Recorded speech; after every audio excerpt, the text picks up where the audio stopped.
Eventually, we started going on runs again. Feels good, though. And trying our best to love the job again. But things will never be the way they were.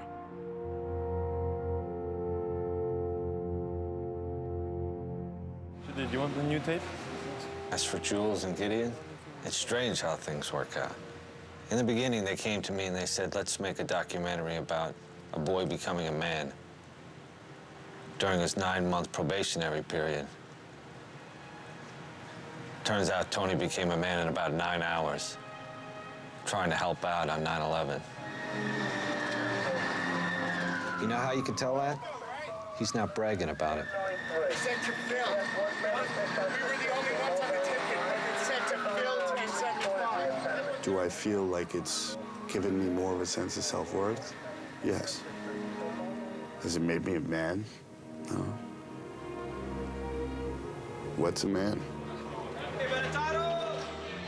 I don't think it's so much the severity of an event that alters who you are. I think it's how you interpret it that changes who you are. We keep forgetting how many people were saved on that day. On 9/11, firefighters saved 20,000 people. To have that much respect for human life, I'm honored.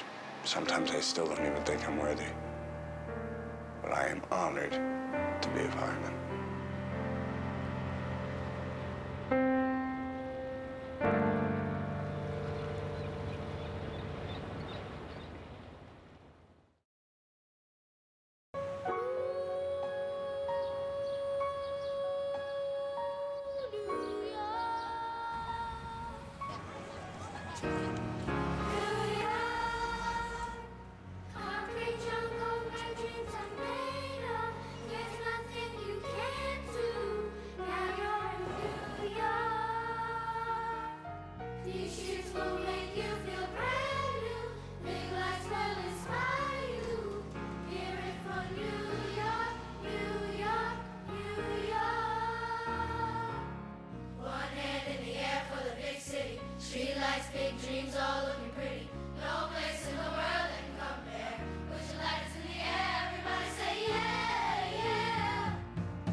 In the very footprints of where the World Trade Center tower stood, the 2 memorial pools were dedicated in front of the families and friends of those who perished.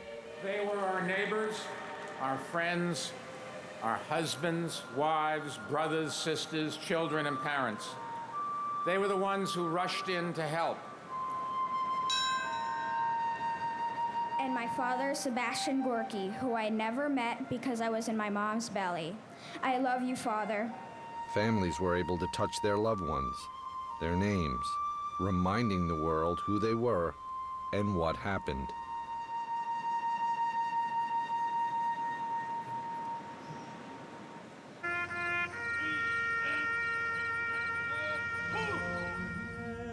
Although words cannot ease the pain of these losses, paying tribute by recalling not just the horror of that day, but the heroism as well, can hopefully give you some comfort and stiffen the resolve of this nation.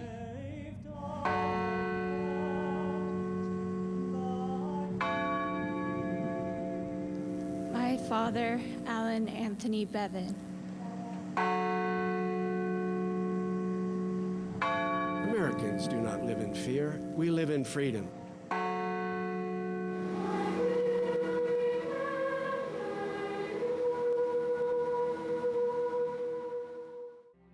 We're inside the National 9/11 Memorial Museum, near the pools dedicated today. The museum is still under construction. It opens to the public September 11, 2012. You're looking at one of the most massive exhibits, 2 soaring steel tridents, both about 80 feet high, both weighing about 60 tons. These pillars were part of the facade of Tower 1, salvaged from the wreckage at Ground Zero. The museum will chronicle the events of that awful day, but also what led up to it. The hope is to lay the groundwork for a post-9/11 world without terrorism. Preserving the memories, honoring the fallen, just might help ease the burden for some of the survivors. 10 years later, it's a burden the men of Engine 7 Ladder 1 know all too well.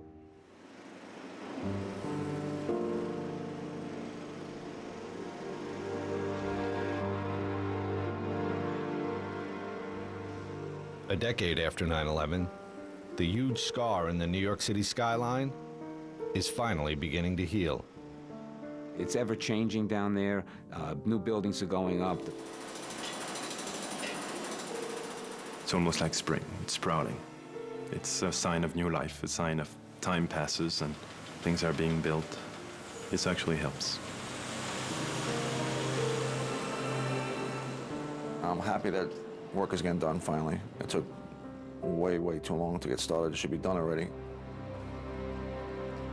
It's nice to see that they left the footprint of both towers, so it's a sacred ground and people can come and show their respects.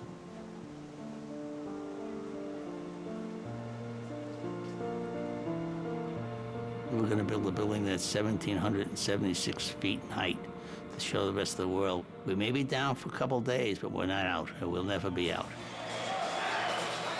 The men of Engine 7 Ladder 1 have shown the same resilience. We're moving on.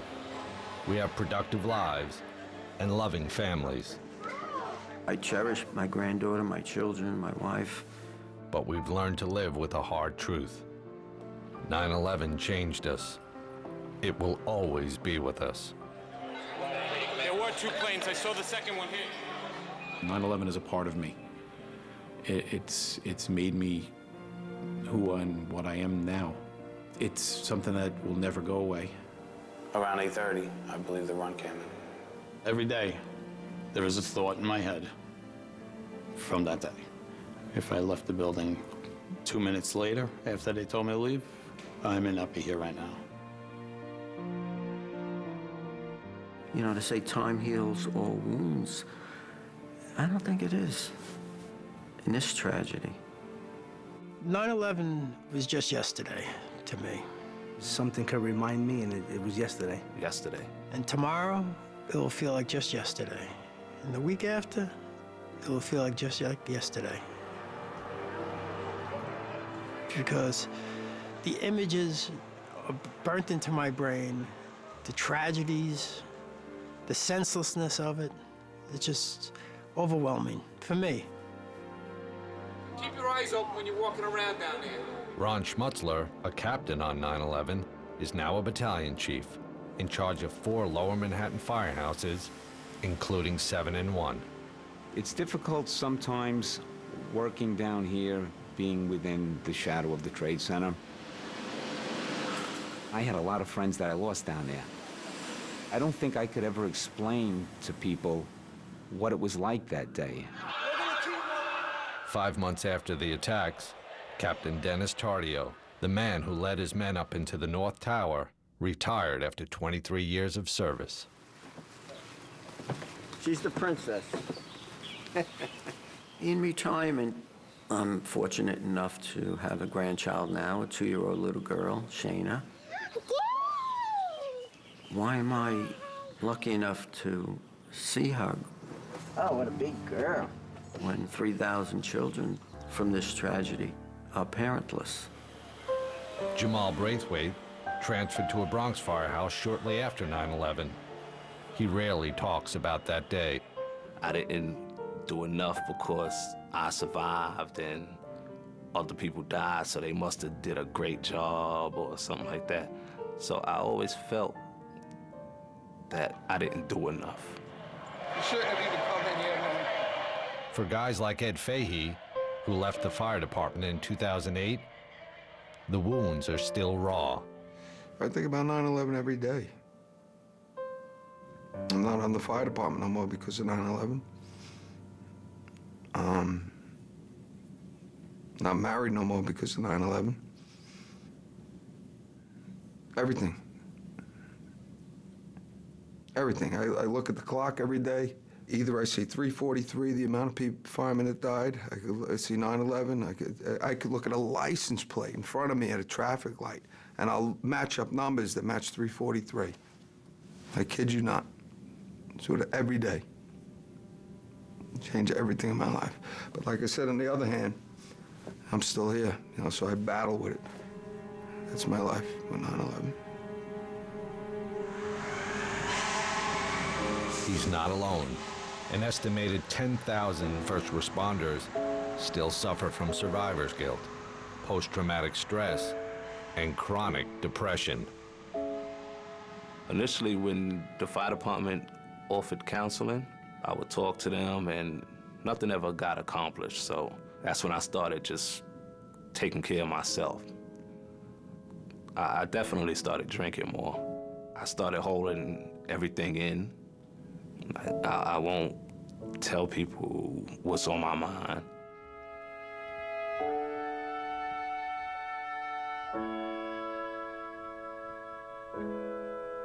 I personally knew about 100 of these guys. That's a lot of friends to lose in one day. I started going to counseling right away in 2001. It was only because of the horrific things that I saw and that my brain could not process. I mean, I saw people jumping from very high heights. Hold on 1 second, please. I'm gonna die, aren't I? No. I'm gonna die. Live. I'm gonna die. We're gonna think positive. And I saw people holding hands, jumping.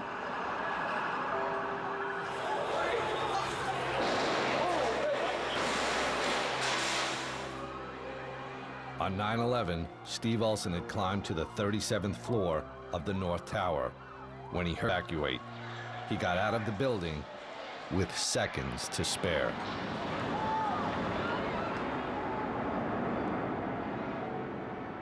The sleepless nights, the night sweats, I wake up in the middle of the night, in a panic, and my wife's got to grab me and tell me I'm home and I'm safe. Nearly 6 years after the attacks, Steve narrowly cheated death again when he became trapped in a fire that ripped through the partly demolished Deutsche Bank building, severely damaged on 9/11. And 2 firefighters were killed there. It was Mayday after Mayday after Mayday. The only time I ever heard that many Maydays was on 9/11. I could see the black smoke going over my shoulders and being sucked down in between my legs, which is a bad sign for a firefighter that a flashover is imminent. I just jumped to the scaffolding, and I landed very hard. Badly injured and emotionally shaken, Steve had fought his last fire. After a 20-year career, he retired in 2008. I saw so many firefighters die in the line of duty, and it was taking a psychological toll on me. Our probie on 9/11, Tony Benetatos, is working his way up the ladder and hopes to make lieutenant soon. It was my intent when I got on the job to try to make a difference. He did, with the fire department's Hazmat 1, and later with the decon unit. If there is a terrorist event, you're going to have people who are exposed to toxins and chemicals. Our job is to get those chemicals off the people as quickly as possible. At the firehouse, still a special place for us. Just a few guys from the original crew are left. Time marches on. Sometimes you go there and it's all new faces. You know, you knock on the door and they ask, "Can I help you?"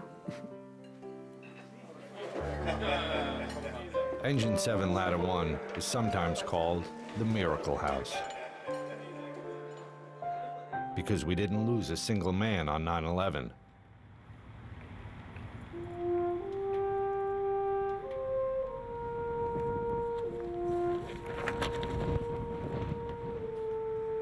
Last winter, it all changed.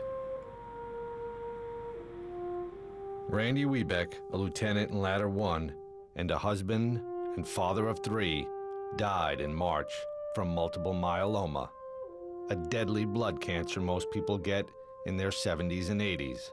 Randy was just 54. When he got diagnosed, I couldn't believe it. Randy was like the biggest, strongest guy I knew. And I just didn't think anything could touch him. He was like my hero, and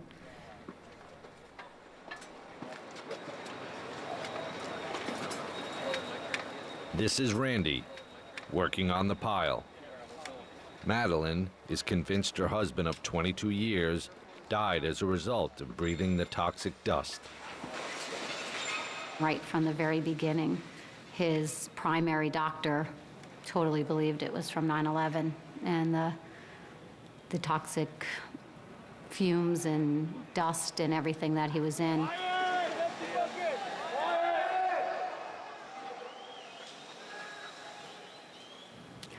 I mean, our time in the hospital, we got closer than ever.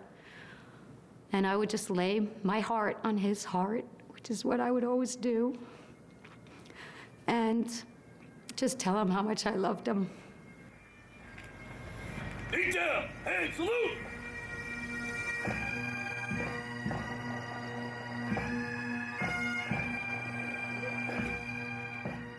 We're gonna bury a brave, dedicated man who was loved by all, especially his wife Madeline and his children.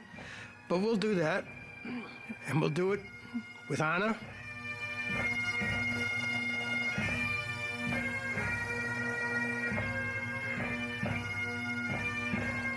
Even if you had told him, if you go down there, this is gonna happen to you, he would have went down there.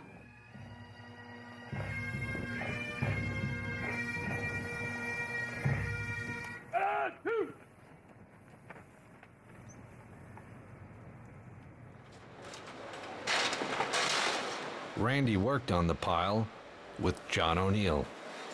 Well, after 20 years on the job, I retired in 2004, and I moved down south. On the 5th anniversary of 9/11, John returned to Ground Zero, a place he had avoided after spending hundreds of hours searching for bodies and clearing debris. When that building fell down, it just took something from me. And I can't say I've gotten it back. I don't want to talk about myself because the people that died that day can't. They can't talk. I wish I could speak for them, but I don't know what to say. In September 2010, John was diagnosed with multiple cancers. He never wanted to talk about how he was sick. He'd say, "Oh, Jimmy, don't worry. I've lived a good life. I got to be a New York City fireman." John O'Neill died in February on Valentine's Day. He was 60 years old.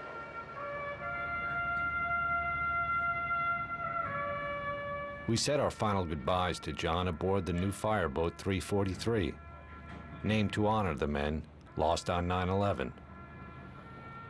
John O'Neill, he helped you out a lot, he taught you a lot. Great guy, that's all I could say about John. Ready, two. The sad and untimely deaths of John and Randy, and so many others, have made it all too clear. First responders who raced to save thousands of lives 10 years ago now need help themselves. We're losing guys left and right, every week, you know, because I'm back to going to funerals again every week, 10 years later. We all share a growing fear that a gathering storm of disease will kill thousands more. My outlook on life is, to be honest, it's short term. I have the I'm going to be dead soon anyway attitude.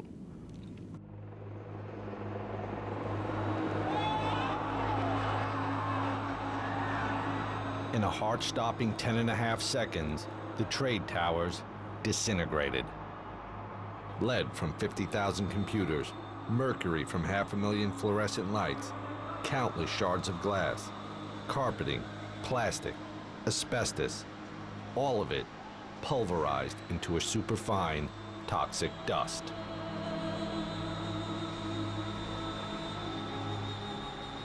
Couldn't see anything. It looked like nighttime, and we were choking. You couldn't breathe. It felt like the end of the world.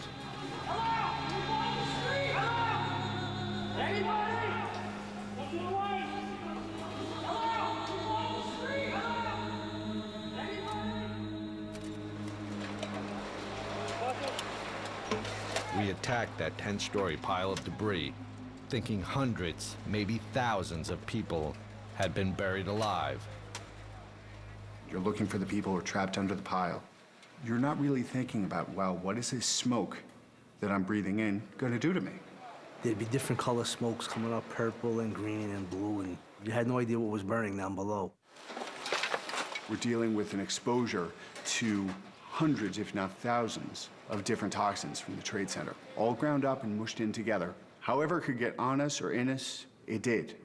2 days after the attacks, the Environmental Protection Agency said firefighters should be wearing respirators. Even better, that's what these are all about. And it's important that they wear them. But at the same time, EPA Chief Christine Whitman assured us the air was safe. We have not seen any readings that indicate a health hazard. Everybody's safe at this point. And 2 weeks later, we were told again, we shouldn't worry. The air quality is safe and acceptable. As we searched for survivors, we never heard a stern warning the air we were breathing was a dangerous, even deadly toxic brew. Only thing that I remember them saying about the air quality is that there was nothing to worry about. We had no mask. We had nothing. Eventually, they handed us all paper masks. That were totally useless. After 20 minutes, it's clogged up, it's sweaty, and then you want to take it off. A few weeks later, I ran into a respirator mask with the charcoal filters. Couldn't even find refills for it. When the federal government announced that it was a safe site and that we didn't have to worry about any toxicity, we were not believing of that statement. Bucket! The message we've always tried to stay on target with is that there are a great number of unknowns. The fire department first noticed something was wrong a month after the recovery operation began. Hundreds of firefighters coming off the pile told doctors they could barely breathe. We started having units come down here for a full exam. Great, excellent, just like that, quick. Great, just like that, continue to push, 3 more seconds. There was a huge drop in pulmonary function after 9/11. On average, those exposed to ground zero toxins had lost 12 years worth of normal lung capacity in just 1 year. No one knows for sure how many deaths have been linked to the toxic pile. The fire department puts the numbers at 50 to 100. The Firemen's Union insists they're much higher. That number we know will grow because as the years go on, we are still seeing the impact of that day on our members. I personally would like to see all those politicians go into those hospital rooms today and say sorry to all the first responders who are now dying one by one because the air was not safe. A new federally funded fire department study, conducted over 7 years, claims firefighters who responded to the World Trade Center are suffering an increased rate of cancer. My friends are getting sick. My friends are dying. And I get to wake up every morning and wonder, is today the day the shoe's gonna drop on me? After years of delays, Congress passed legislation to help those who are sick and dying. While respiratory and mental health conditions are covered, cancers are not. Congress had relied on an earlier study that failed to make the link between cancer and ground zero toxins. Bucket! Firefighters feel abandoned. You want to say they're the forgotten heroes.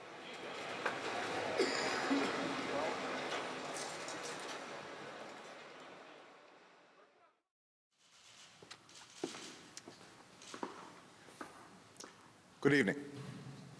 Tonight, I can report to the American people and to the world that the United States has conducted an operation that killed Osama bin Laden, the leader of al-Qaeda. I'm so happy that they finally, I know it's crazy to sound, it's mean, but somebody like that's just a maniac. He would just kill you, innocent people. His death did provide closure because he was the one that initiated all these plans against us, and we could say, well, we pay back. We finally got you. 10 years on, Tommy Spinard still loves what he does. He and Steve Rogers are training the next generation of firefighters how to handle the next 9/11. All units, evacuate the building. You got an aerial of this?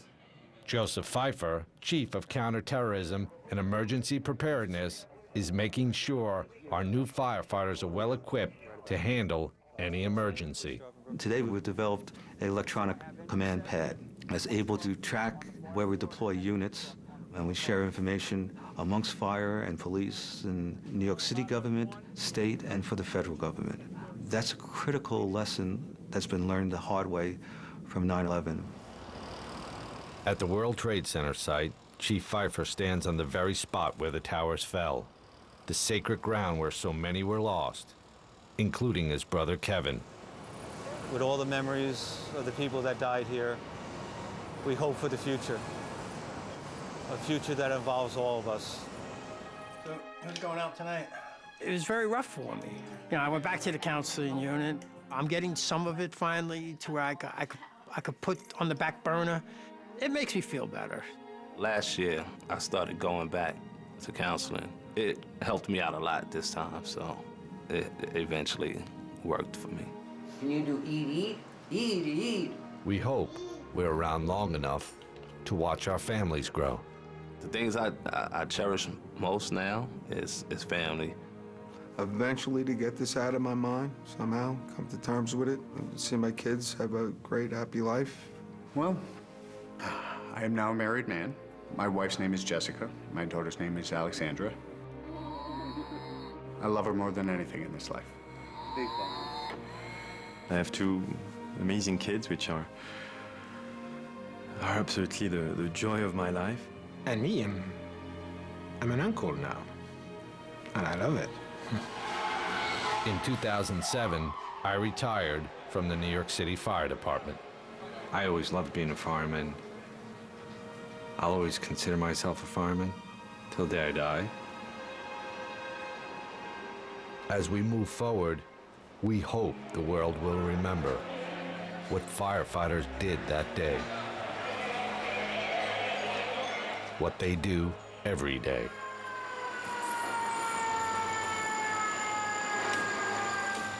It's about firefighters. People who suddenly, without wearing a magical cape, just rush into a building on fire. 343 members gave their lives up to rescue others. And they were all heroes, all those guys. If it happened again, we would be down there again. We don't leave people. I think that the legacy of 9/11 is one of bravery, human spirit, overcoming adversity. You look at all those people who lost their lives, and they were going to help people. So it has to be a positive. Yeah. Feels good, Doc. But Tony might have said it best a decade ago, when the boy became a man on 9/11. The legacy of the Trade Center should not be the death. It should be to show humanity's resiliency. The legacy of the Trade Center should be life and humanity.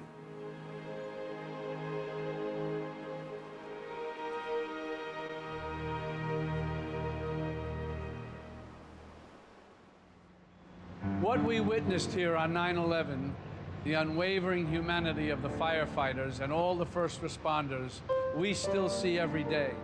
They represent the best of us. Their sacrifice is woven into our history. Now a new chapter is being written. We're on the 30th floor of 4 World Trade Center. It's just one of the new buildings under construction at this historic site. Transforming this hallowed ground once again into a living, thriving center of global commerce has posed unique challenges. Honoring history while reinventing the future is never easy, but it's the challenge we must continue to meet. I'm Robert De Niro. Good night. The valley is hushed, and the flowers are all dying. The meadow here is white with the winter snow. Lone as I stand in the place where Danny's lying, I say a silent prayer. Somehow I know he hears me there. So soft I thread above him. So now he sleeps in peace. He hears Danny's voice no more. Oh, Danny boy, the pipes are calling from glen to glen and down the mountainside. The summer's gone and all the flowers are dying. 'Tis you, must go and I must bide. But come your back when summer's in the meadow, or when the valley's hushed and white with snow. 'Tis I'll be here in sunshine or in shadow. Oh, Danny boy, I love you so. And when you come, and all the flowers are dying, and I am dead, as dead I well may be, you'll come and find the place where I am lying, and kneel and say an Ave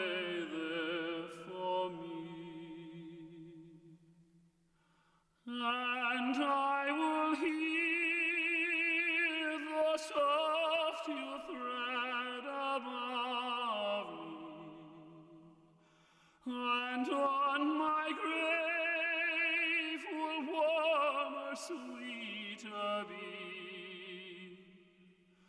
For you will bend and tell me that you love me, and I shall sleep in peace until you come to. A scholarship fund has been set up to support the families of all New York City firefighters. Your donation can help shape a future.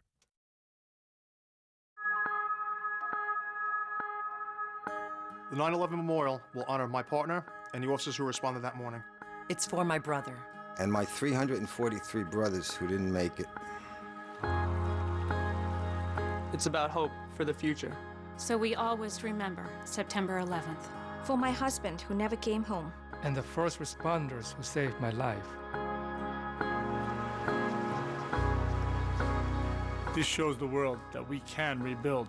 That we are united. And that we are strong. Because the best of humanity can overcome the worst hate. It's for all the heroes like my dad.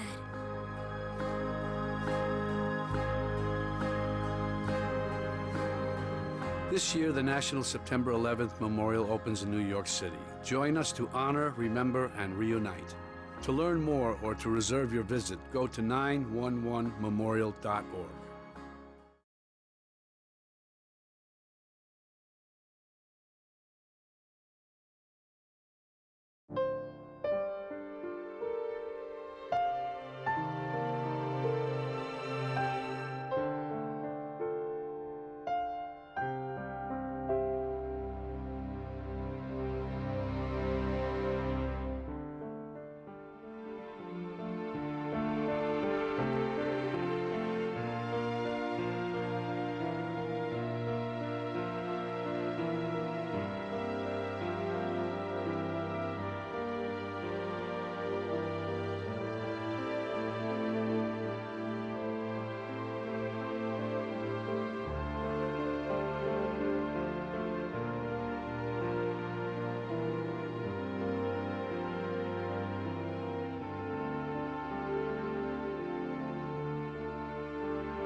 The Good Wife, season premiere CBS Sunday, September 25th.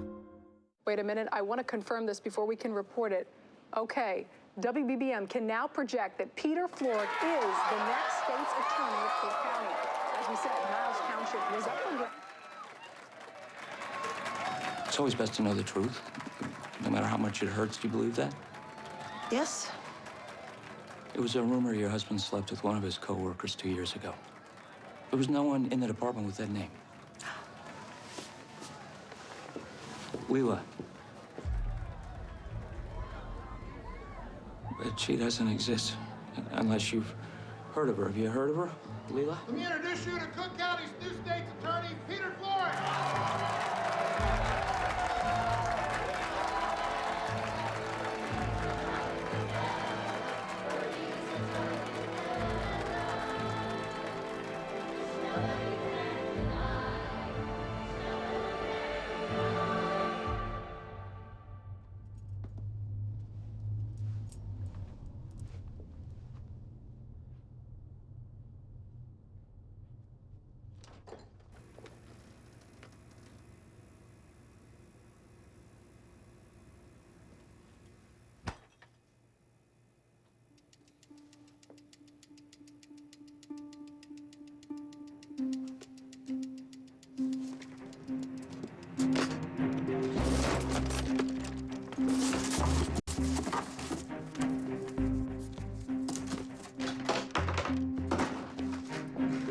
Or any other first responder, we hope you'll tell them how grateful you are for what they do.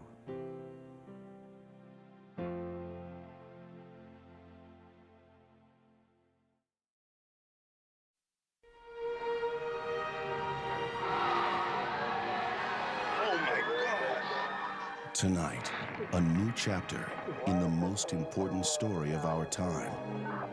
World Trade Center, we took a hit on that last explosion. One firehouse. We gotta get everybody out! Let's go! 3 filmmakers. I saw the second one hit the other tower. In a place few have ever seen. Battalion 1, Division 1, where are you, Steve? On a day you'll never forget. Command post from Tower 1. Evacuate the building. 9/11.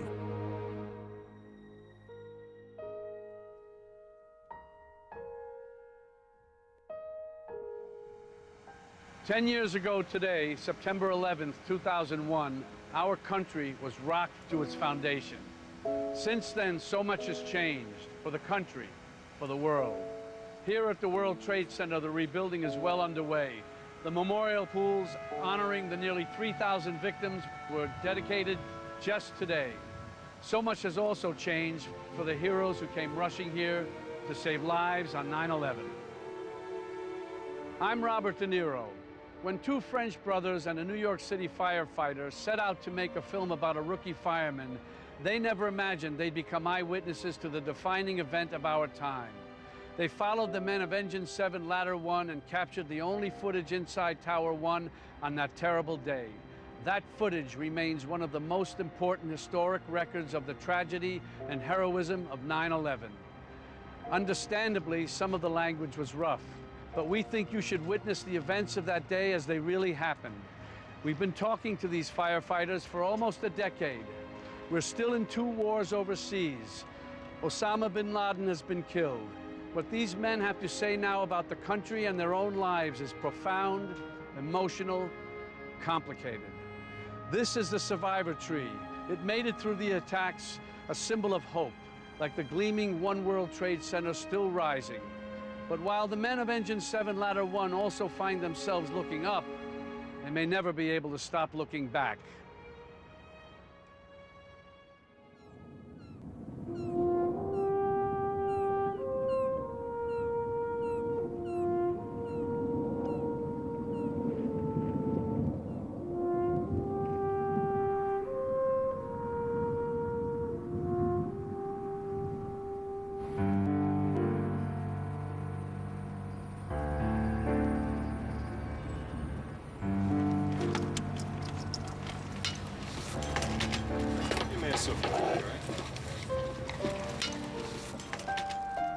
When you work in a firehouse 7 blocks from the 2 tallest buildings in New York, you get to know every step, every staircase, every story. This morning, Jim, couldn't get too close to that razor blade. I'm James Hanlon. I'm a filmmaker and was a New York City firefighter at Ladder 1, downtown.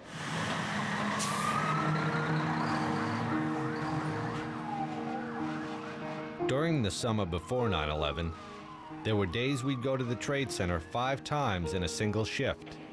We're going to also send you some help. My point is, we knew those towers as well as anybody. But nobody expected September 11th.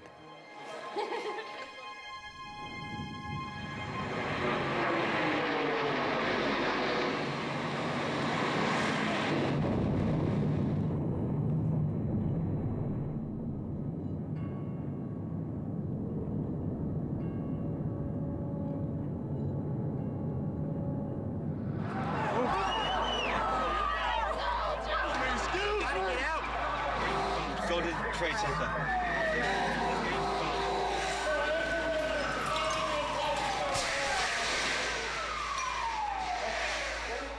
On that day, guys from my firehouse, my best friends, were some of the first firefighters into Tower 1 after the plane hit.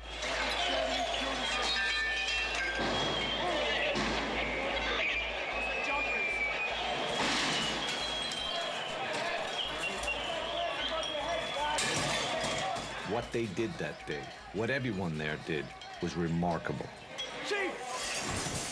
And almost as remarkable, it was captured on videotape, inside the tower, beginning to end. And tonight, you'll see all of it.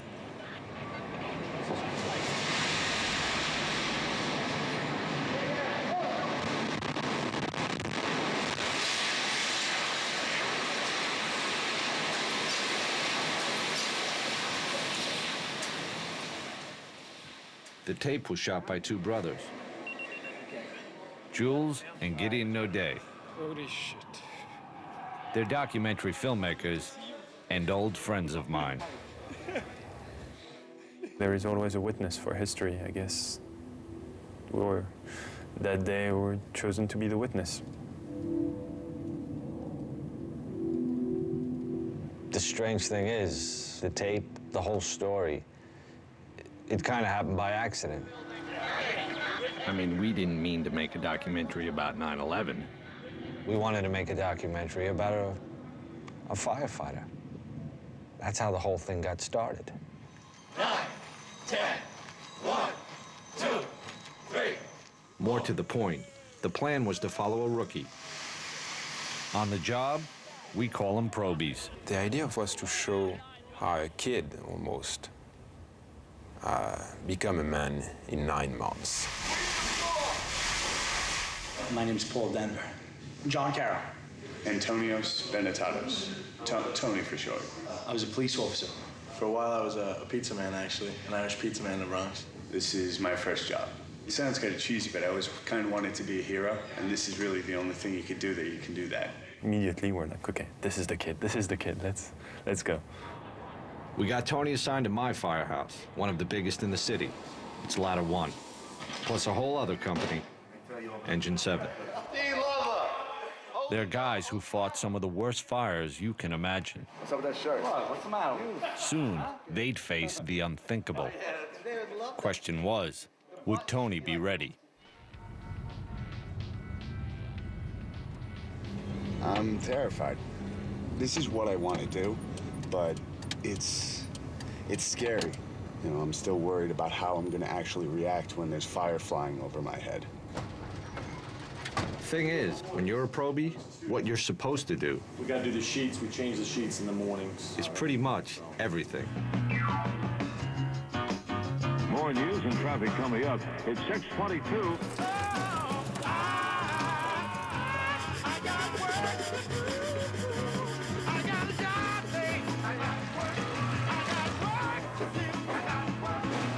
Get all the wheels, then we start up top and we wash the rig down. I think I'm doing decently. You know, I'm still waiting for a fire, that's all. Engine, ladder.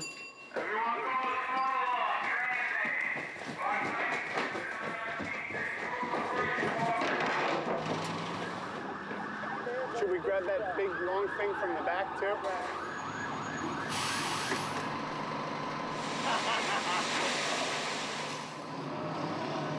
Tony was nervous, of course, terribly nervous. And as the days would pass, Tony, waiting for his first fire, wanted to prove to the other guys, and even more to himself, that he was going to be a real great fireman. We're gonna break your chops till you laugh about it. Right. Because that's how we do it. It's all part of learning how to handle people and situations. Now, say you got up there now, got your helmet on, your bunker gear, and you got to get your mask on. How you going to do that without letting go? I don't know. Okay, stop moving, guys. On here, hurry up. Not bad. Payday today, baby. Yes. For 2 weeks, I got $672.25. Oh, you gotta be kidding me. You couldn't even buy a six-pack with that.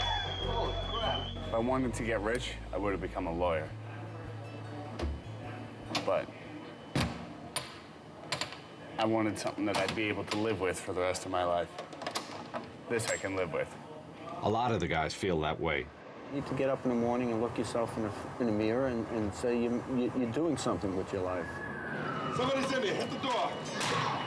You do your job, you risk your life to help people. And to be part of a family at the firehouse. How you doing, Jimbo, huh? You doing pretty good? Yeah? Oh, man! You know, was that a happy? It's been 4 weeks, I think, 5 weeks, something like that. And I'm still no fire. But It'll come. Probably when I'm asleep and not ready for it. That's when it'll come. It's 2:30 in the morning, bro. You can sleep. You can. All right. Trust me. When the alarm goes off, they'll come and get you. I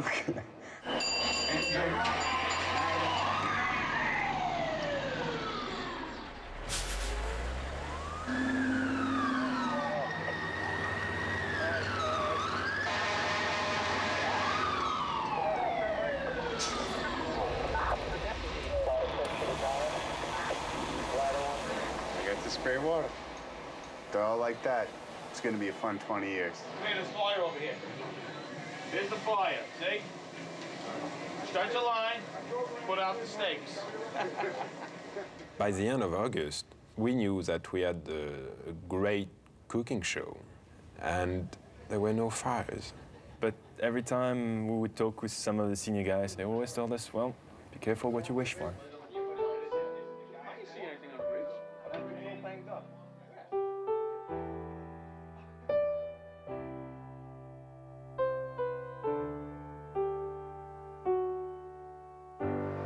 Yesterday, a 27-year-old firefighter, Staten Island he was stationed, went to a job and he passed away. We'll go to the funeral on Saturday, and what can you say?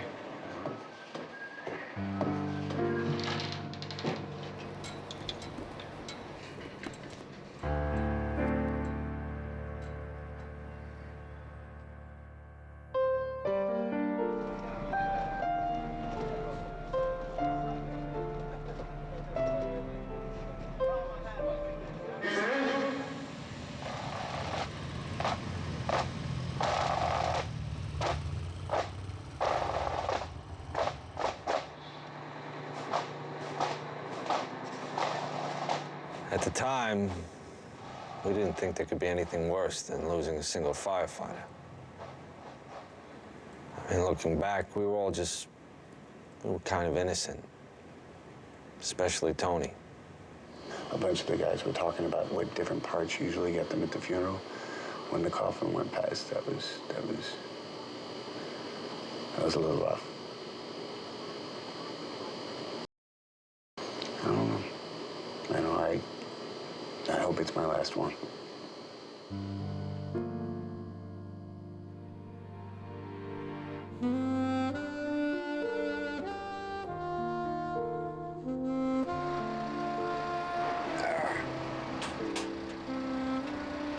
Go straight up right now. There's a lot of things going on at all times, you know? You have to be on the top of your game. Right. There's a lot of things to think about, you know? Tunnel vision, focus, really, because that's what's going to keep you alive, and that's what's going to give you the opportunity to help anybody else. Right. Fire or no fire, Tony had learned a lot that summer. Bring him up, get him over the roof, make sure... Sure, he had a ways to go, but we'd teach him. Far as we knew, there was plenty of time. A few days later, Jules cooked a French dinner for the guys. At least he tried to. Decided to cook leg of lamb. I think he cooked one, and we really needed at least 5. Where's Frenchie? A couple more meals like this, we'll be able to share shirts. We stayed up late, just telling jokes and busting chops. This is the best part of the meat. Even though the guys were making fun of us because we didn't cook enough, we were all having a great time. We were getting accepted. It was really a great night. Little did we know.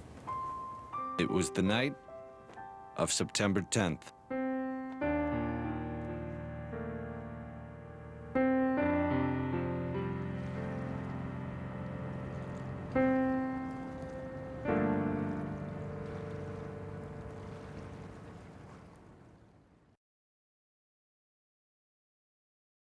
This intimate portrayal of a life and death struggle for survival contains some strong language.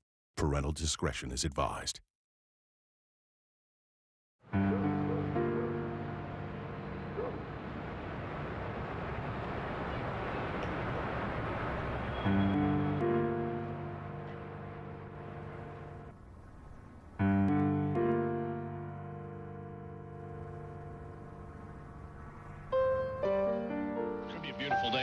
sunshine throughout. Low humidity. Really a splendid September day. The afternoon temperature about 80 degrees. Great weather for the primary election. Tonight, clear and cool, low 60 in Midtown. It's begun to sound like some sort of a cliche. But really, September 11th started out like every other day. I was off that day.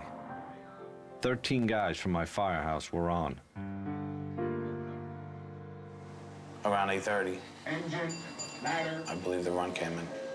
Get the run for the gas leak, or an odor of gas in the street, actually, I think it was. It's just Lispinard and Church, odor of gas. Yeah, I don't think anything of it. You get on the rig, you go, you say, all right, it's an odor of gas. Jules was riding with the battalion chief, Joseph Pfeiffer, videotaping. It was just another call, and I'm riding with the battalion chief. We checked the area with meters, and it was kind of routine. It was 8:46 in the morning. That's when this stopped even resembling a normal day.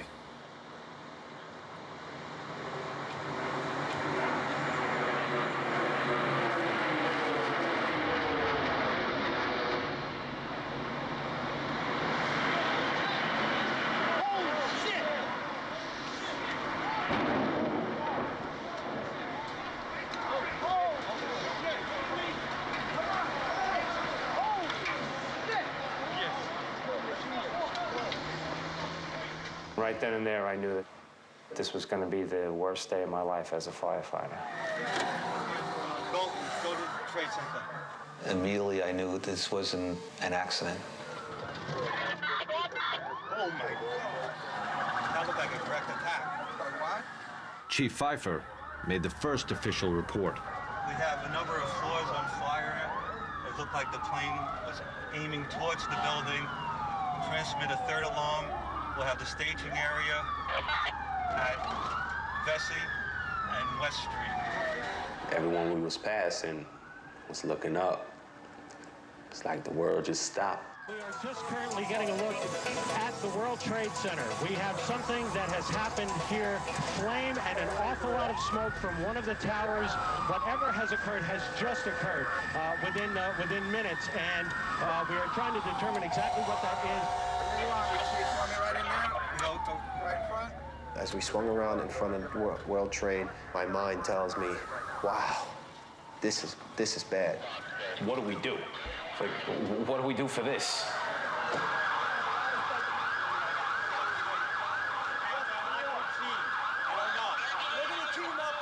We park right under the awning of One World Trade Center. The Chief Pfeiffer put his camera on the bird. I want to come in with you.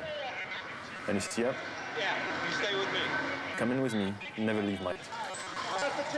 I go in, and I hear screams, and right to my right, there is two people on fire, burning. I just didn't want to film that. It was like, no one should see this. Pfeiffer was the first chief into the building. Right away, a guy from the Port Authority told him the damage was somewhere above the 78th floor. But all you had to do was round. It was obvious. Stinging it right there in the lobby. You just saw that all the windows were blown out. The lobby looked like the plane hit the lobby. Later, they'd figure out that flaming jet fuel had shot straight down the elevator shaft. All of this damage was done. People was...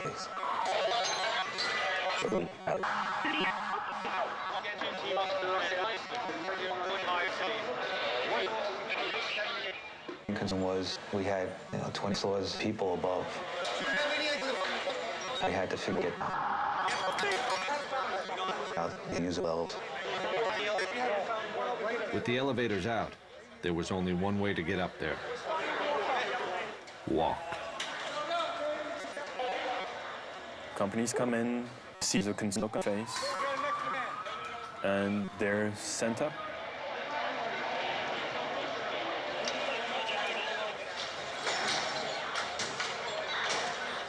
A firefighter in full gear, carrying 60-something pounds of hose and equipment. Takes about a minute to climb one flight of stairs. These guys were looking at 80 stories just to get there. Then they'd start working.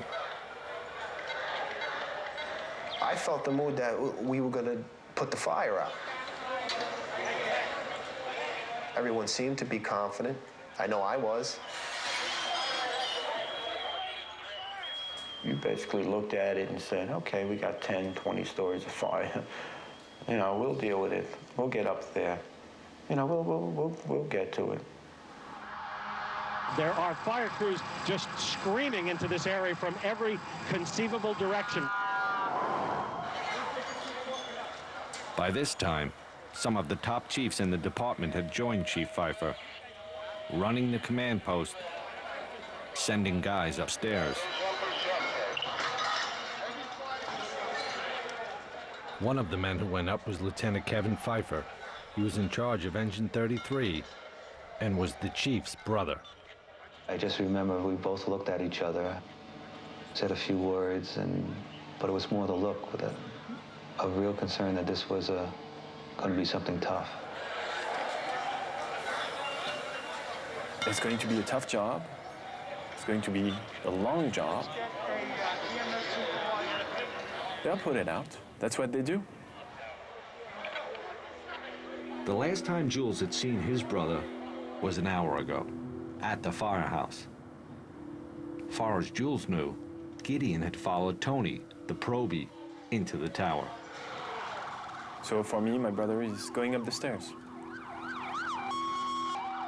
It turns out, Gideon was with Tony. Engine 7, ladder 1. This is firefighter Benetatos. But Tony was still at the firehouse. No, I was off duty. And now he'd been ordered to stay there. Everybody's been recalled. All available units must come back to the firehouse. Keep up phones. This is firefighter Benetatos. Gideon took his camera and started walking down towards the trade center. He was sure his brother was inside, and he wanted to get to him. What's really sticking in my mind is passing by the people and filming them and filming their astonishment. And remember tilting the camera back and forth between the people and the tower in front of me.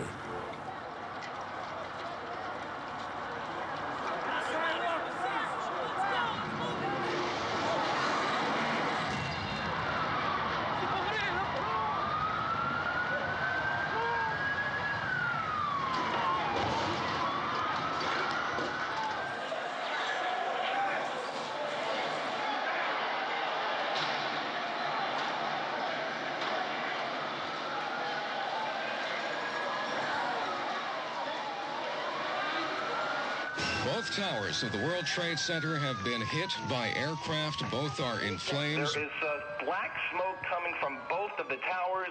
It's a horrific scene here. Mayday. There were two planes. I saw the second one hit. It hit the other tower. All we knew was that a second plane hit, and we had a lot of people trapped.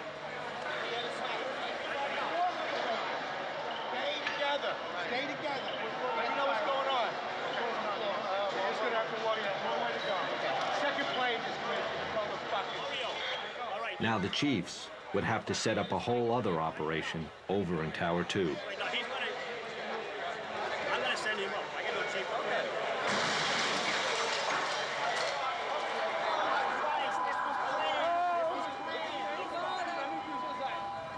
When the second plane hit, that's when you could see fear. Both of them are on fire. You could see it in everybody's eye. You saw a plane going? A plane went straight into the building, right there. Boom! In the house. What are those people gonna do? On the second one? All the elevators are blocked out. Yeah. Well, the staircases must still be, right?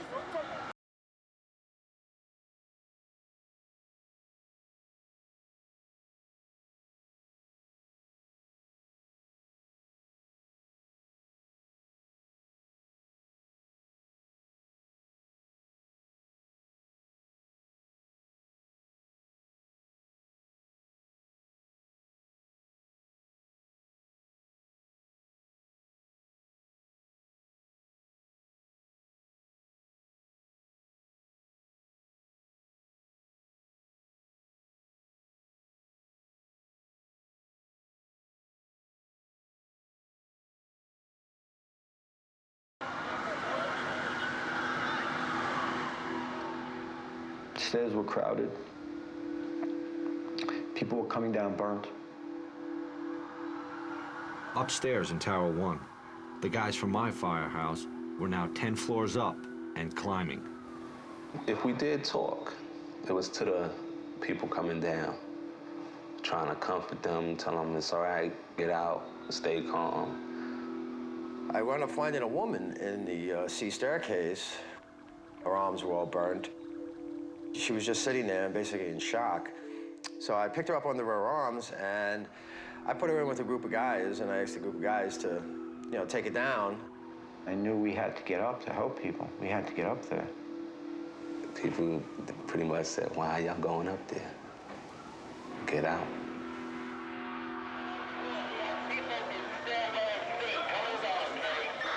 Their concern was to get everybody out. That was the key. As much people out as possible.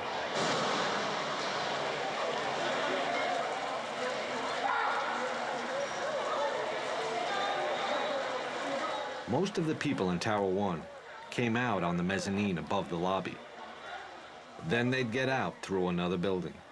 All right, I want to use the lobby of 7 as a triage. The chiefs didn't want anyone going through the lobby doors. First, it was because debris was falling outside. Then, it was people falling. You don't see it, but you know where it is. And you know that every time you hear that crashing sound, it's a life which is extinguished. It's not something you could get used to. And the sound was so loud.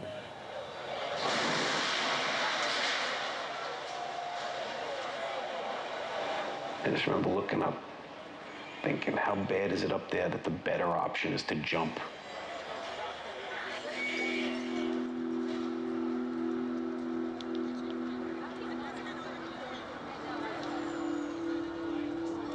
The FBI is now investigating reports of a plane hijacking before these crashes we're telling you about at the World Trade Center towers this morning.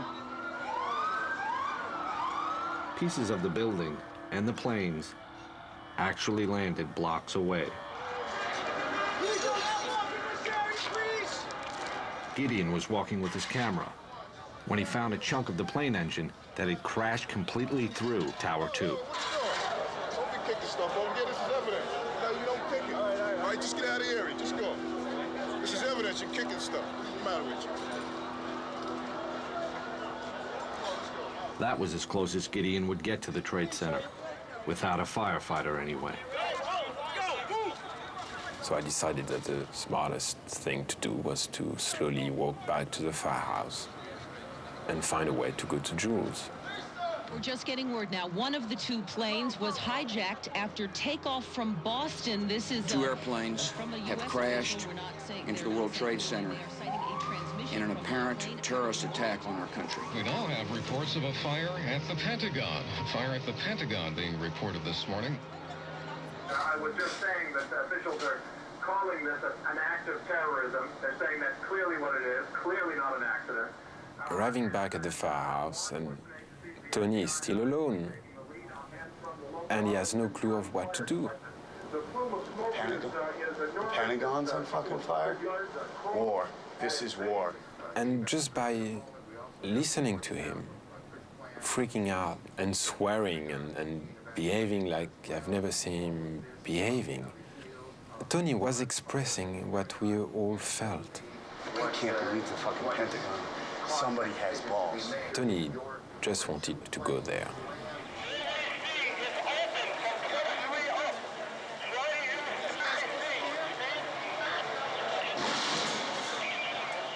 In the lobby, the chiefs were trying to run the largest rescue operation any of them had ever seen. You got a phone that's working?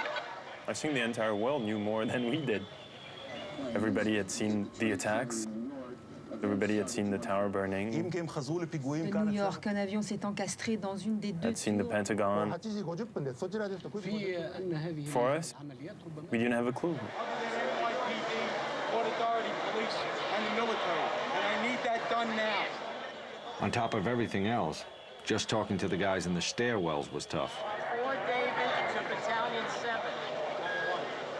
The tower's internal communication setup had been knocked out by the crash. That left fire department radios. Suddenly, you have hundreds and hundreds of firefighters that have radios.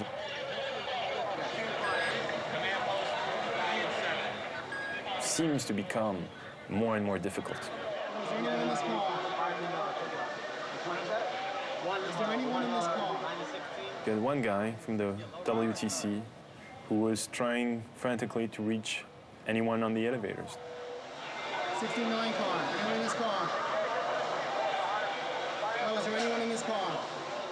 And going through the list, Hello, is there anyone in this car? and there's about 98 elevators in the World Trade Center. You can't speak. In the middle of all this, suddenly an elevator opens up.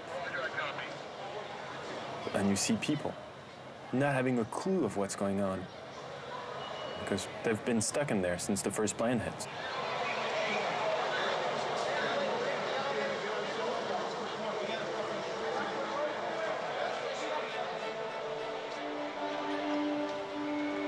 I was seeing the look on the firefighters.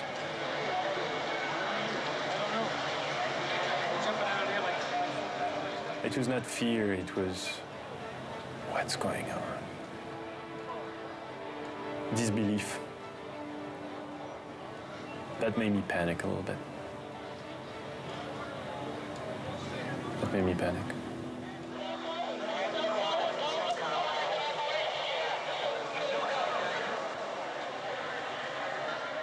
It was the first time I had seen Father Judge, the chaplain, as he's called. He was in the lobby with us, and I could tell that he was praying. You know, Father Judd, he would at least make eye contact with you and kind of give you a reassuring look. That wasn't occurring, almost like he knew that this was not good.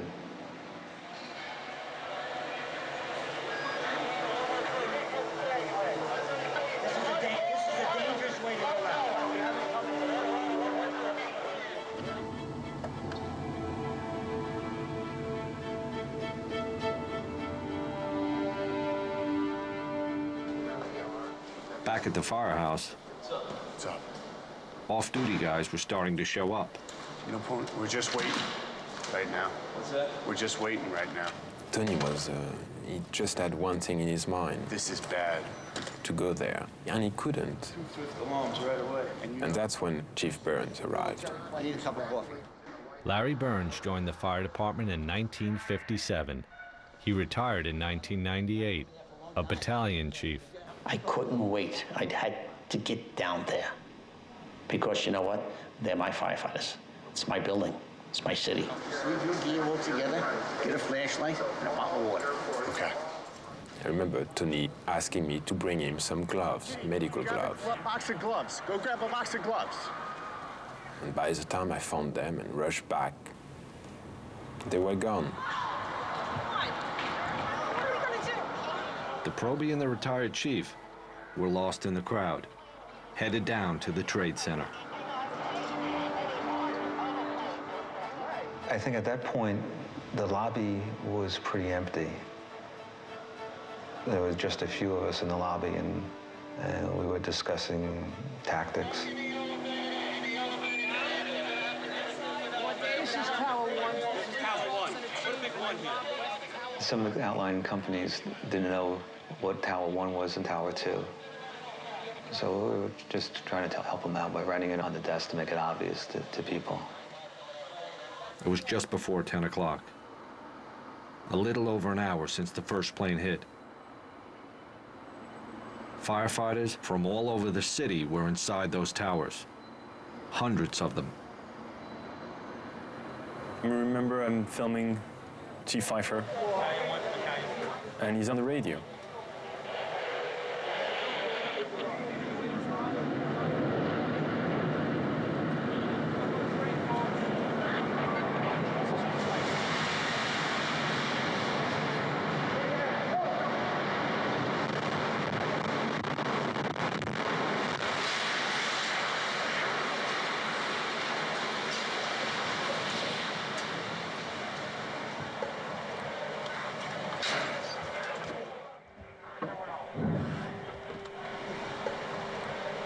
A situation that started bad just gets worse and worse and worse.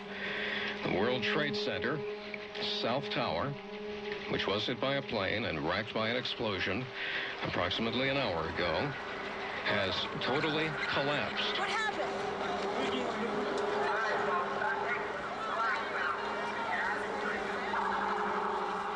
If you're just joining us this morning, you're in for a horrific surprise. The scene here is just one right out of one of the movies you would see in Hollywood. People walking around with cell phones in tears, holding their heads, looking up at what's left of the World Trade Center, just shaking their heads in disbelief. Out on the street, everyone knew what just happened. The South Tower was gone. They saw it collapse and ran.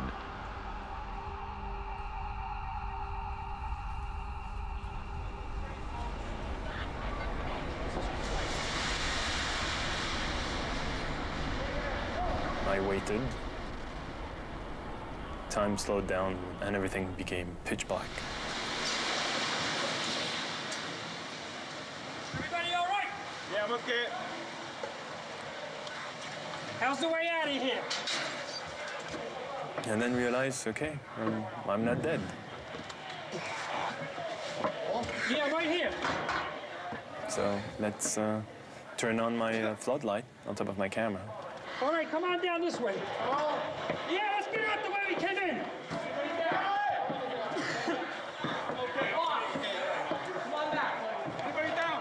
Inside the Trade Center, all Jules and Chief Pfeiffer knew, all anyone knew,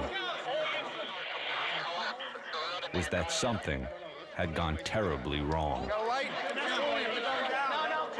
They asked me, you with the light, to help us out.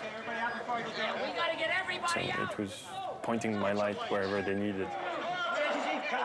Right here.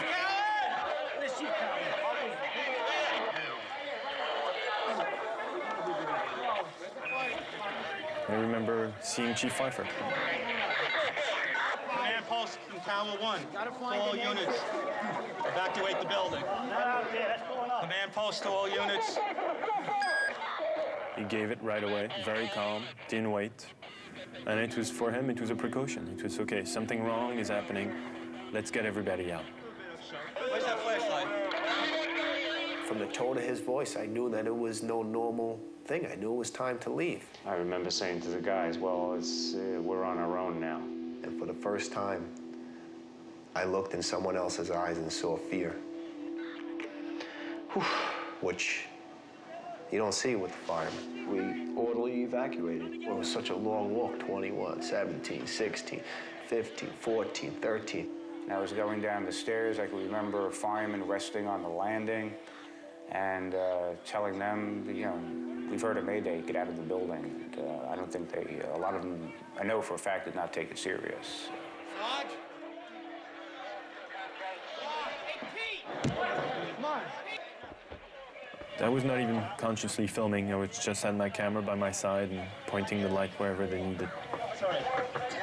Needed my light to actually help someone, and then I realized it was Father Judge. Hey guys, here we need a hand here. We saw him lying at the base of the escalator where we were. And I removed his white collar and I opened up his shirt. And I remember checking for his pulse and realizing at that time he was gone. All right, we got 4 guys. Yeah, I got it. Top of the escalator. Top of the escalator? Top of the escalator.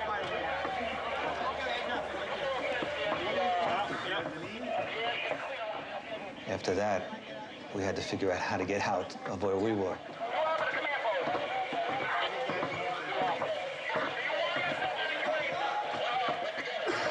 Because if you go out this way, right where we are now, people are still jumping, debris is still falling, and it's too dangerous. You cannot go out this way. In World Trade Center, we took a hit on that last explosion. Which way?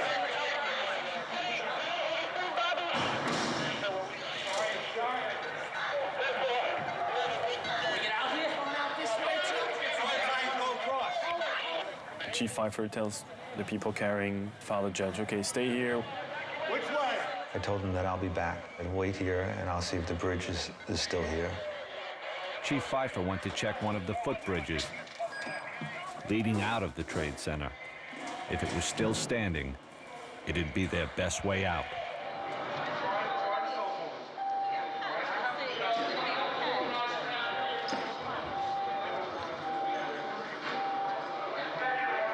Did you hear what happened with the other tower? You see the tower collapse? The top or the whole thing? Looks like the whole thing. We'll head down together. Without a And now I wonder for the first time if Julie's still alive. I never thought about it before. Honey, it's a terrible, terrible day. I'm sure they're happy. I realized that Jules could be dead at that very moment. I had to find Jules. Gideon hitched a ride with 3 off-duty firemen, determined to get to the Trade Center the only way they could, in a pickup truck.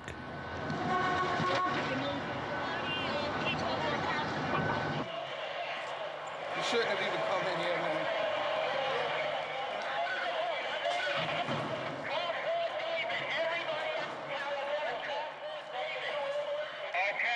Battalion 1 to Division 1. We walk and we walk and we walk. And there are maydays being given, and we start to figure out, okay, it's much be worse than we think, because you cannot have that many maydays and all that dust and that noise.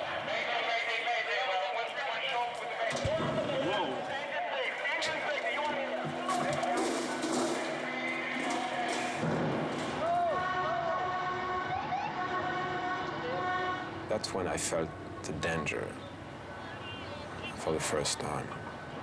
It was all around you. I mean, every single cell of your body was telling you, you know, you should not be here.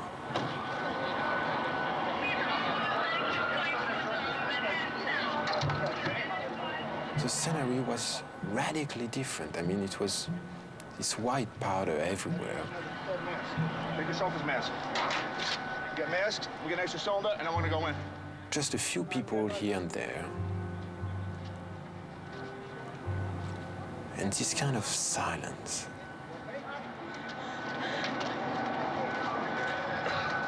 You have ambulances straight down. Of course, there's no word on casualties. You have ambulances straight down. But suffice to say, the loss of life presumably profound. Ambulance straight down. Ambulance straight down. Of course, at this point, everyone's concern is just getting north, getting away from the World Trade Center, as well as finding out where their families are. The South Tower of the World Trade Center just minutes ago collapsed to the ground. Only one tower is standing at this point. I have a direct line of sight to what is left of the World Trade Center. The fire continues to burn. I can see the flames through the thick smoke.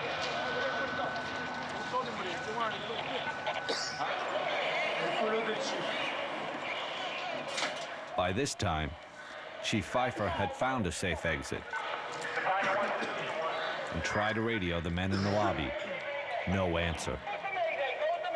So we walked across the bridge back towards the Trade Center. Still trying to call on the radio and not getting through.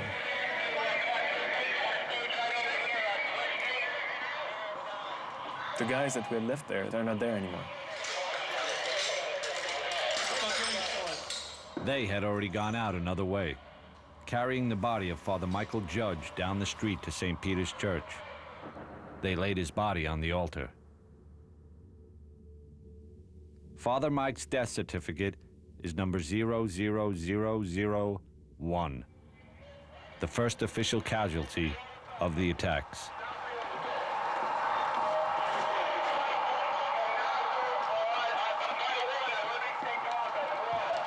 The chief, his aide Eddie Fahey, and Jules walked outside, underneath the footbridge they just crossed, and into a scene that none of them could even comprehend. And there's debris everywhere. There's dust covering the entire place. And we look, and the tower's here. So we say, okay, probably it was something else. The tower is nice, it's standing. The other one, we can't see it, but it's probably just, on the other side, and no one tells us. We have no clue.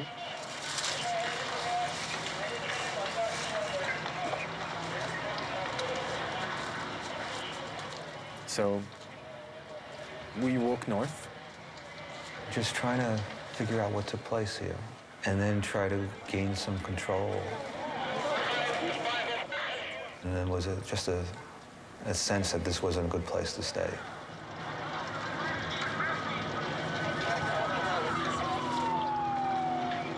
Chief Pfeiffer's priority was to set up a new command post and find his men. Right now, they were coming down the stairs. At some point, I started to run. I don't even know if I was touching stairs on my way down. When I got about to 3 or 2 is when I started to think of my family, So I got to get out of here. When we reached the lobby,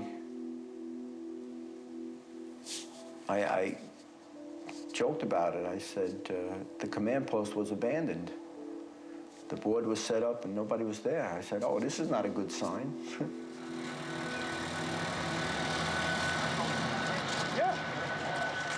I knew there was nothing I could really do. I mean, I was not a fireman. But as a cameraman, yeah, there was something I could do. And it was to document what was happening.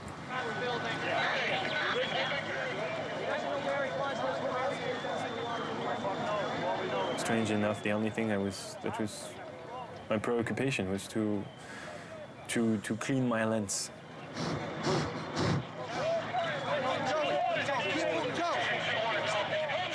Jules was with Chief Pfeiffer, who was plotting his next move.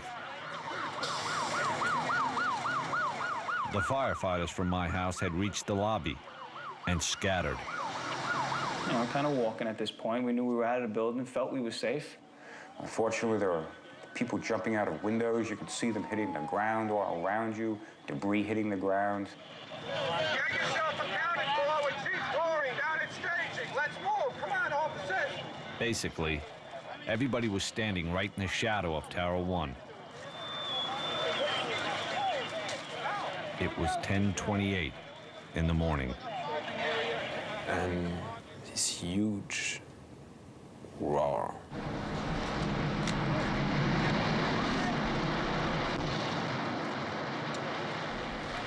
And I don't even have time to think at that point. I just run.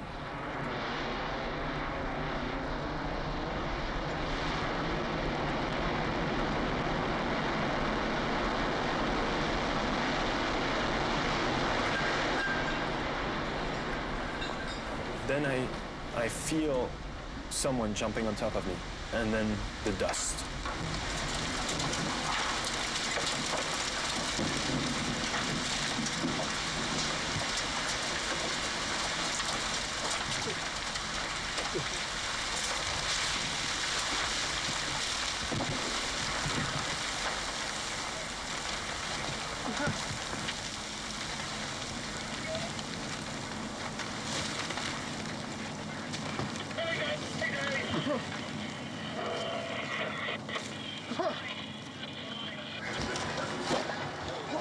At that point, I realized that I was going to die. We need help! And the only thing I could think about was Jules. And I remember telling myself that if I would survive that, I would be a better brother.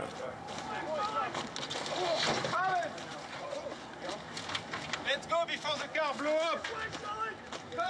This way! And it's dead silence. It's nothing. No radio calls, no sound, nothing.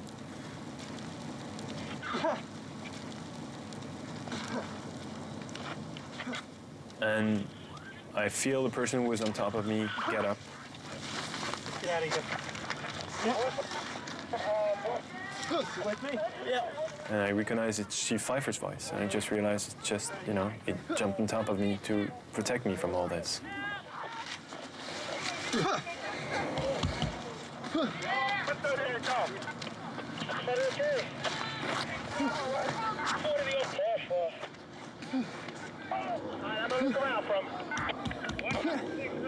Chief Pfeiffer said, okay, let's go now.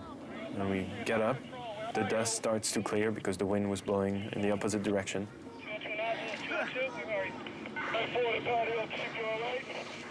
After that, it was just trying to literally walk around the block and regroup and walk back to the scene and see what we could do.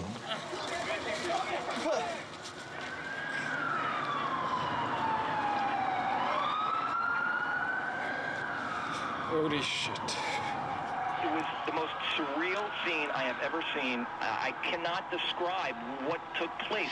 It is a scene just not to be believed. The smoke's still billowing. What we do have is a lockdown. You can't get in, you can't get out, you can't go up, you can't go down.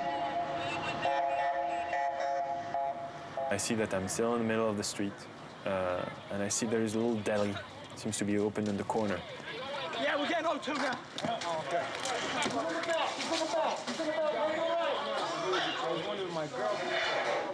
A lot of people injured. Firefighters, bloody nose, things like that.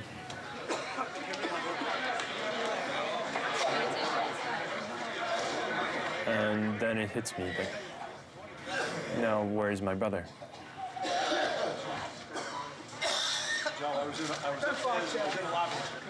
Go back here. I start realizing that I've probably lost my brother.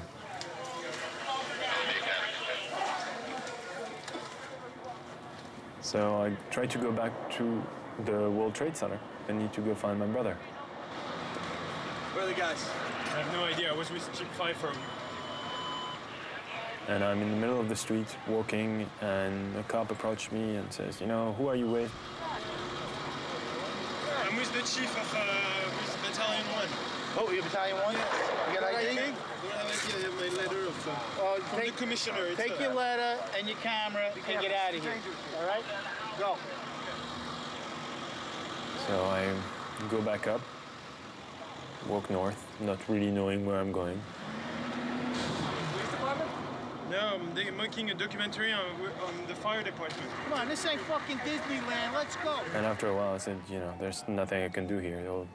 I need to go back to the firehouse. Maybe they'll have some news, and maybe he's already back there. But at that point, I think he's dead.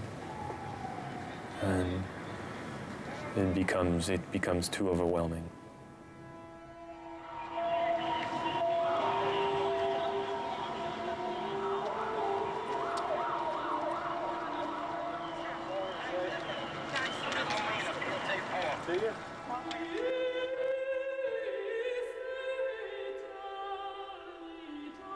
Don't worry, honey. We're there.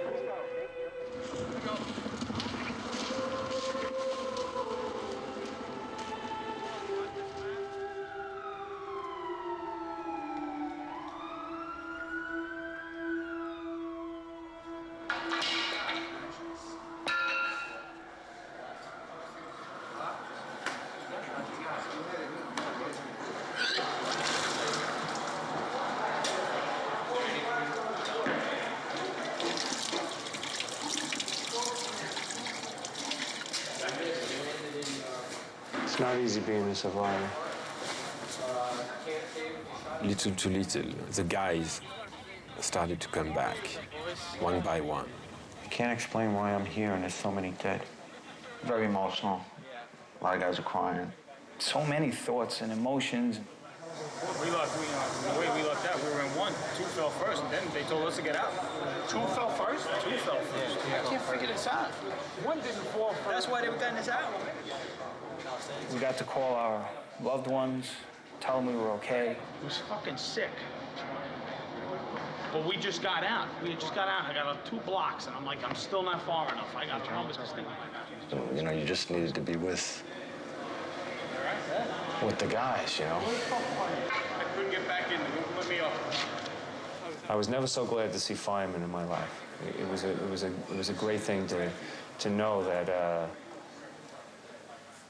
people were surviving this. I thought you guys were dead. Not the only one. I thought I was dead. That truck lost that truck. That was the scariest thing when I came out. I was like, oh my God, am I glad to see you. We were the lucky ones. I don't think it's luck. I mean, it's a miracle that we're here. Miracle isn't a word you hear much from firefighters, especially not on that day. But what else could you call it? One guy after another was making it back. Safe. Down here looking. I got thrown into 2 ambulances. We bolted, we ran.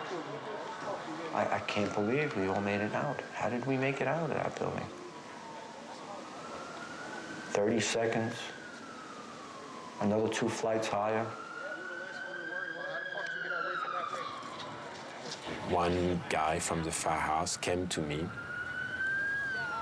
and I asked him, you know, have you seen Jules? I mean, do you know where he is? And he looked at me and he said, yes, he's behind you. And I turned over and Jules was there in the firehouse. I didn't even see him coming in. And it was like meeting for the first time.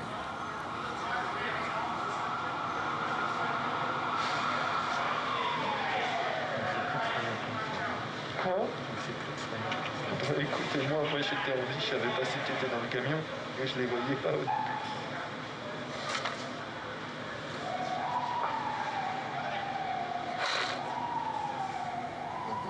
I asked Jules if he's all right.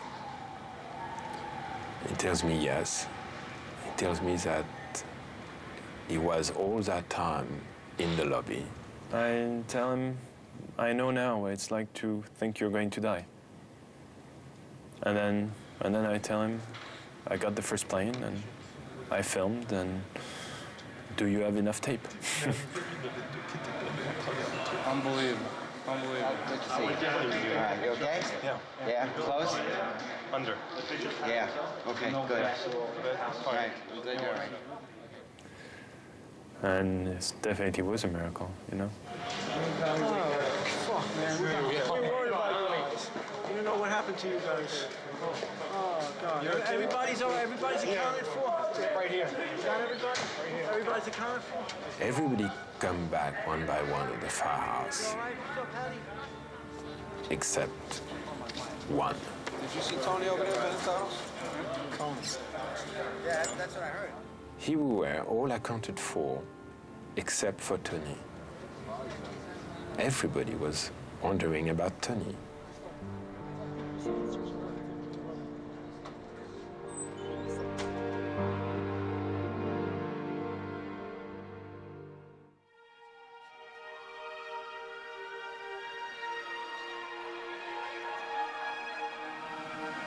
There is not anything recognizable of what were the 2 trade towers, nothing standing out from those clouds of dust at this time.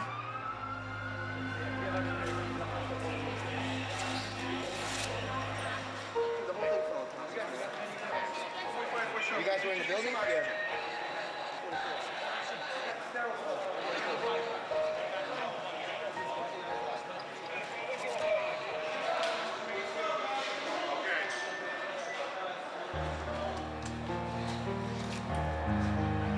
Put your head back now, Johnny.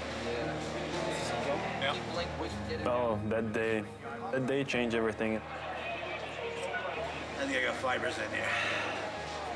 You got fibers in there. When I came back that day to the firehouse, one firefighter came to me and he said, you know, yesterday you had 1 brother. Today you have 50. Good to see you.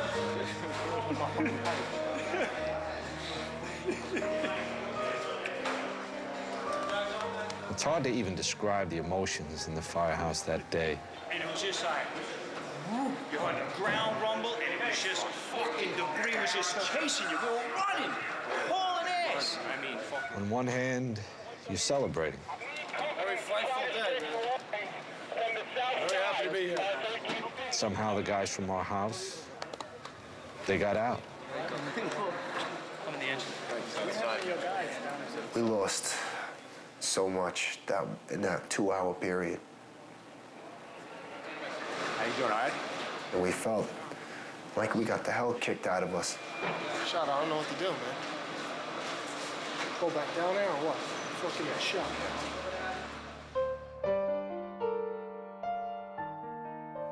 At the same time, we knew hundreds of firefighters, thousands of people had to have died in those towers. And every hour that passed, we were more certain Tony Benetatos was one of them. Hey guys, Deputy Chief Hill called. 1st Division, he doesn't want anybody else down here right now. But the truth is, the guys had to go back. Had to start digging for survivors. I had to go back and find the kid.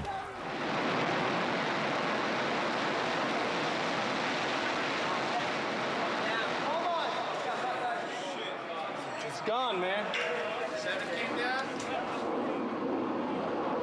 I got down there just as 7 World Trade finally collapsed. Hey, Rick, they've been going live with you the whole time. No sign of Tony anywhere.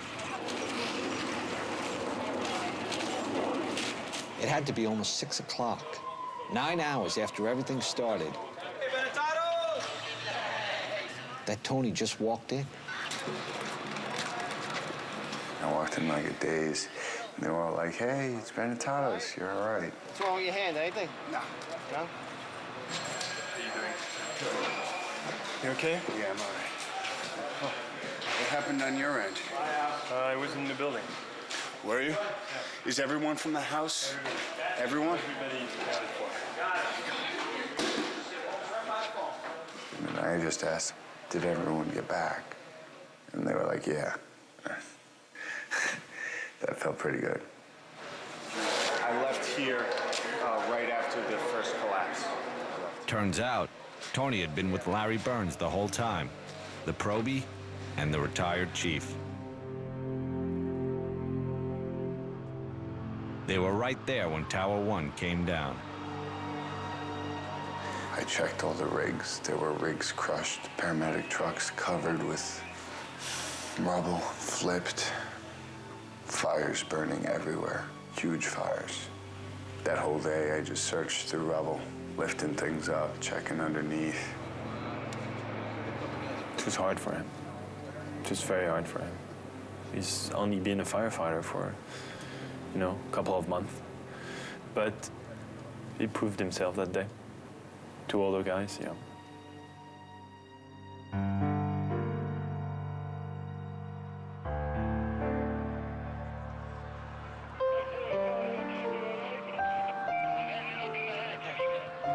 There was so much that we didn't know about that first day.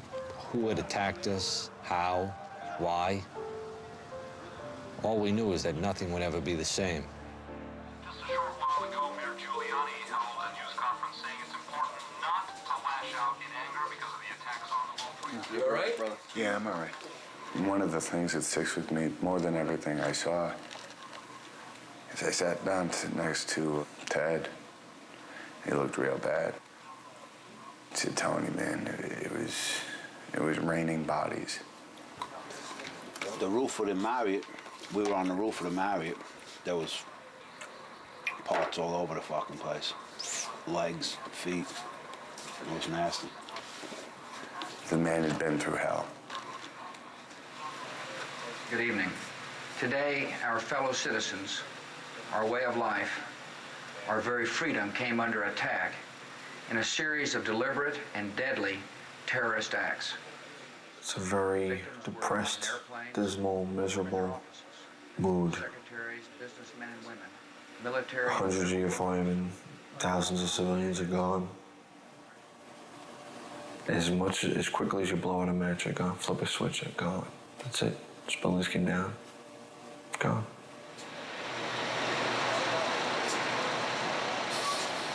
It's hard to believe they're not there. They're not there. It did happen, right? It's not something that I'm going to close my eyes and open them again and I'm going to see the tower, right? It's not there.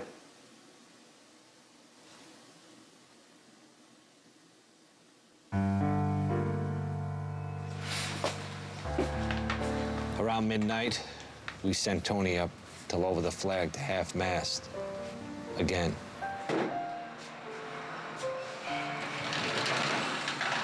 There's going to be a lot of pain to deal with in the future.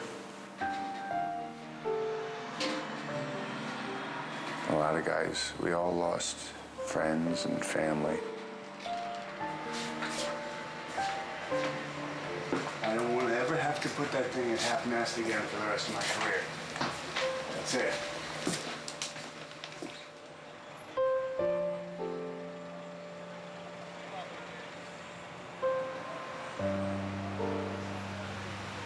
Until the recall ends, it's 24 on, 24 off, 24 on, 24 off. We got word that we'd start digging in the morning.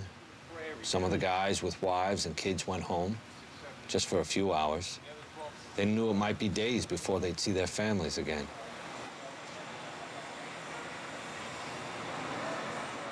My son was sleeping. I picked him up, and I put him in my bed, and I wanted him to be with me. And normally I would take him out of my bed and put him in his own bed, but this night was the opposite. He didn't mind that. He actually had a big smile on his face, and it was wonderful to see that smile again. Probably the best entrance I ever made to a place.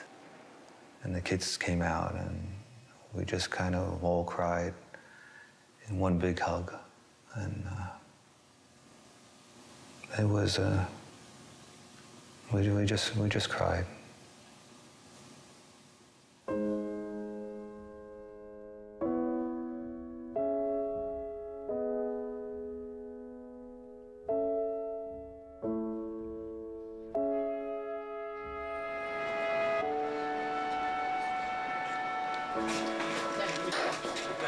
Oh, I got 1-2 there, right here. There's a couple more guys out here. We'll start below the line.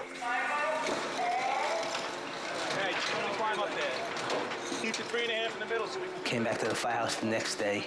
I couldn't wait to get back, actually, because I wanted to get down there. I figured, well, we're going to have plenty of people that are going to be trapped, for sure. We're going to get them out. We always do.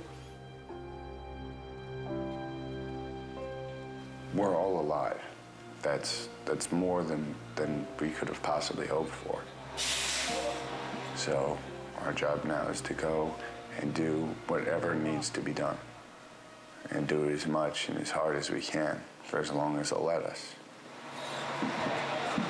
Some of the guys took a city bus down to what the media was already calling Ground Zero. Hey guys, got extra surgical gloves. You guys didn't put them in your pockets. Some firemen called it the pile. For us, it was still the Trade Center, even if it was gone. Hey guys, if you hear 3 horns, that means something might be coming down. So keep your eyes open when you're walking around down there.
And I just realized something that I always wanted to deny, is how evil can be. I need 5 firefighters, 19 and 12. And we went down there and formed up companies, 5-man and an officer. We went to work right away, trying to look for survivors. Try to get some buckets back here. Buckets! Guys were digging fast, passing those buckets quick. Digging frantically. Bucket! Bucket! Hey, watch your back, guys.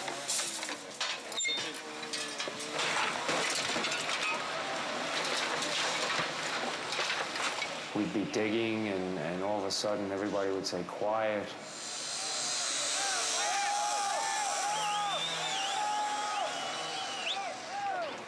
And the whole place would get quiet, and people would look.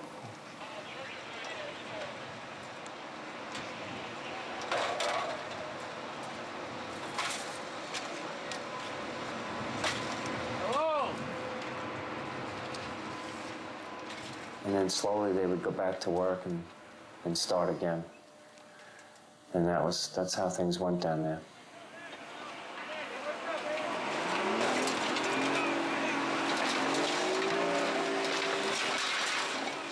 We'd clear what we could by hand. Then the iron workers would come in, cut the steel beams, and lift them out. Then we'd just start digging again.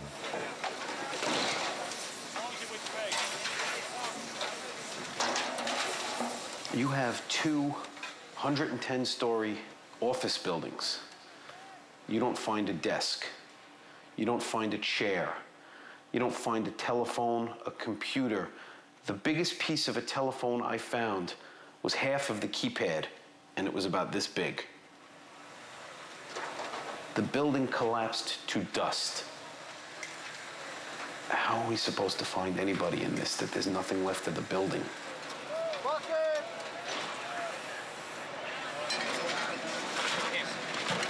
We found a body. It was a girl. She was dead. She was definitely dead. All her clothes had been burned off her. She looked to be pregnant. Some people thought maybe she was just bloated, but I don't think so. She was encased in rubble. And we had her about halfway uncovered. We had getting the body bag ready, and then they told us to run. And we ran. So I never got to see if they got her out.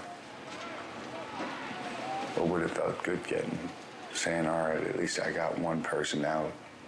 One family will be able to have a decent funeral.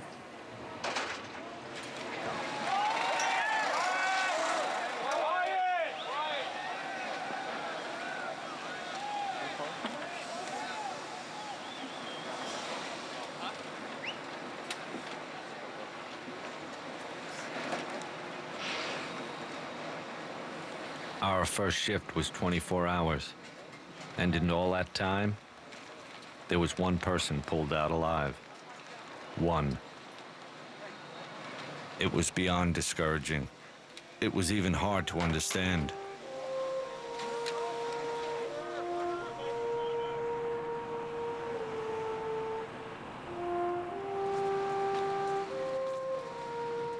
Walking back to the firehouse, people were cheering us, but we sure didn't feel like heroes.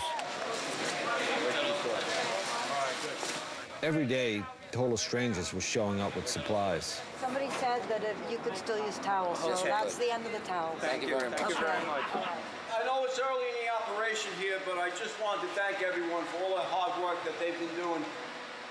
How we're here, only God knows, but again, guys, thank you so much. I really, you have no idea how much love I have. Check the lockers, bro. Check the lockers, all the lockers, take whatever. Listen, we tried to keep hope. But as days turned into weeks, you began to accept there just wasn't anybody to find.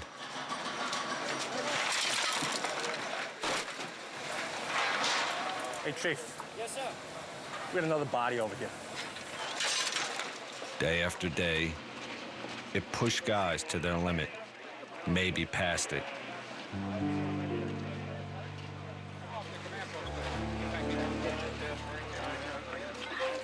A lot of guys don't know if they're gonna do the job anymore. I know it's either this or the Army now. And I like saving lives, I don't like taking them. But after what I saw, if my country decides to send me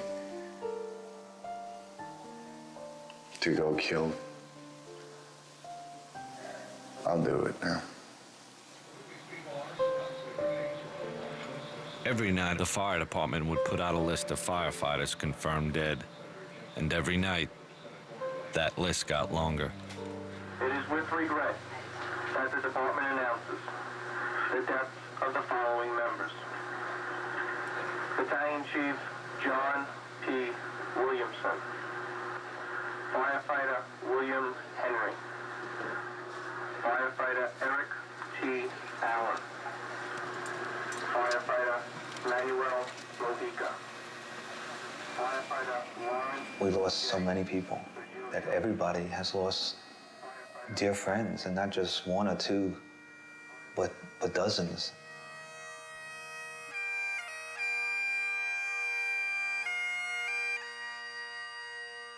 Most days there was a memorial service for some guy you knew.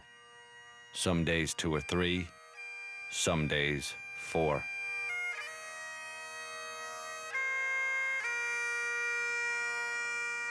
One of those services was for Kevin Pfeiffer, the chief's brother. He was last seen in the stairs of Tower 1, directing guys to the fastest way out of the building. I would say that Chief Pfeiffer's brother saved my life.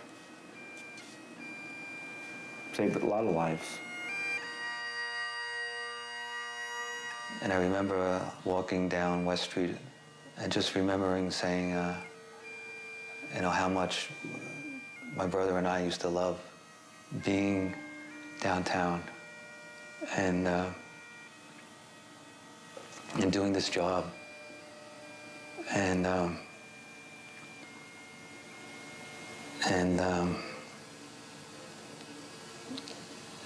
how now I didn't love it anymore.